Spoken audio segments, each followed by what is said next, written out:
Purple Maya is we're a 501c3 nonprofit. We do technology education, particularly coding and computer science.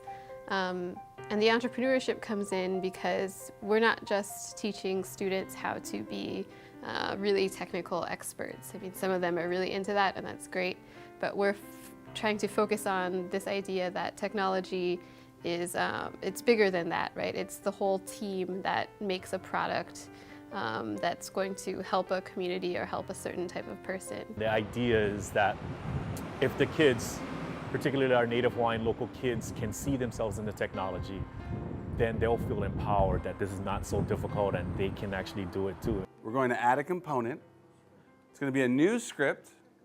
We're going to call it Music Player without any spaces. And then we're going to put that script in the scripts folder.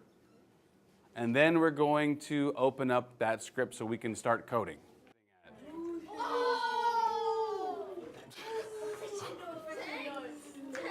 Good job, good job. You guys are killing it. Good job, good job.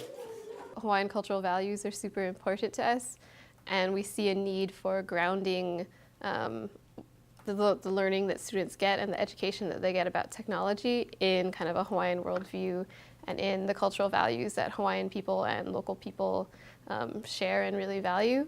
And the reason for that is just that, I mean, technology is always used in a cultural context, in a context where our values shape the choices that we make about what technologies we develop, how they're used, who they're for, what kind of problems they solve.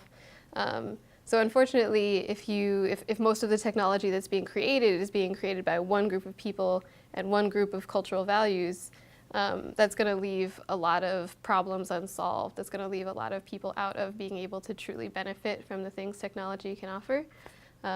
So we start from the very beginning trying to ground students in the values of the place that they're from so that they will kind of naturally down the line with their technical skills that they've gained, use those, but use them in a way that's informed by the cultural values of the place that they come from.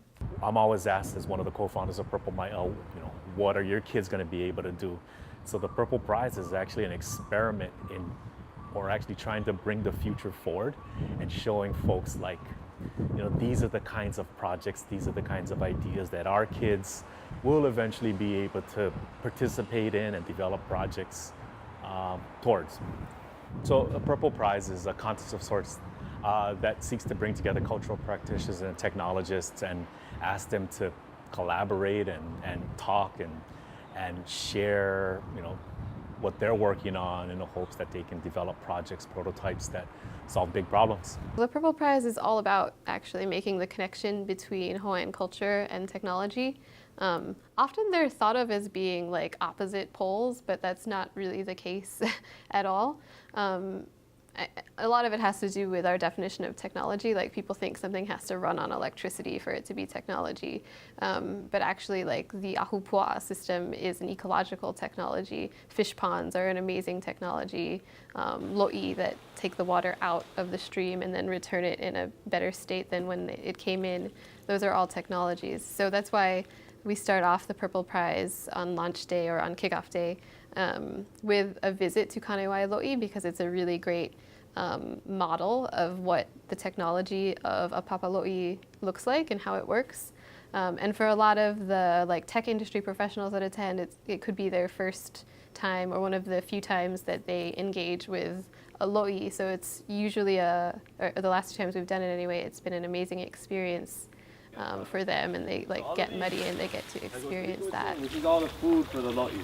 So just like us, the lo'i, it needs to eat, yeah? So only simple, spread them out and then heihi it in, yeah? So the thing about heihi is that you guys can see how there's water all throughout the lo'i, yeah? And that's because when you heihi, it creates a ala for the water, a little path for the water.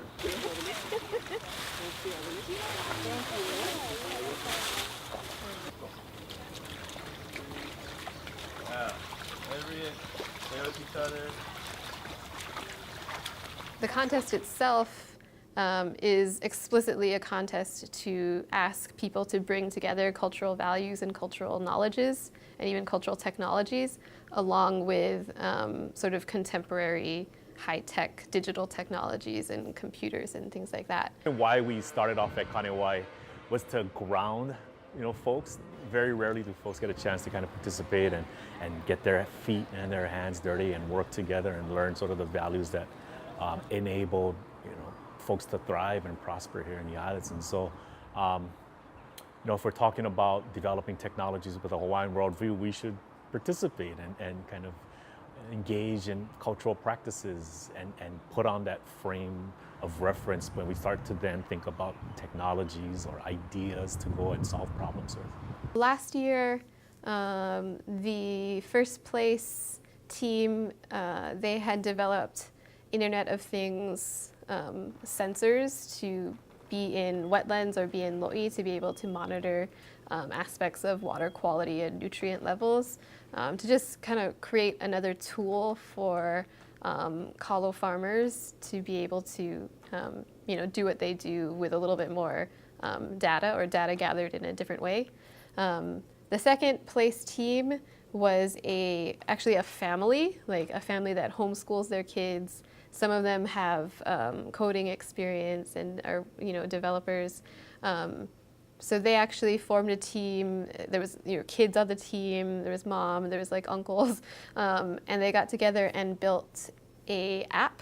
So it's a game that you can play on your touch screen. It's designed for younger children, and it takes them through the different levels, follow the water cycle. So like the first game is like helping the clouds gather over the mountain and rain, and then it goes through like the water flowing through the stream and building your lo'i and planting your kalo and harvesting it and making it into food. So the app is called Wai, and I think it's launched now on Android and I think the Apple Store. So that was a really exciting one last year because like the team member that presented it was like the 12-year-old girl, and it's really beautifully illustrated. And they continued on with it, and it's on the App Store now, and anybody can download it. So that's really exciting. I am betting big that I'm a native Hawaiian, local boy that, works in Silicon Valley. And so it's my sort of personal and professional dream to one day be able to invest in the next great idea. And it's my bet that idea is going to come from somebody in Hawaii. If we solve the problems that we see. And so, there are big problems that the world faces, and if we can adopt that worldview that kind of understands the role that technology plays, then there are huge applications or implications, I guess, that and opportunities I think that can be had for entrepreneurs that are of this place.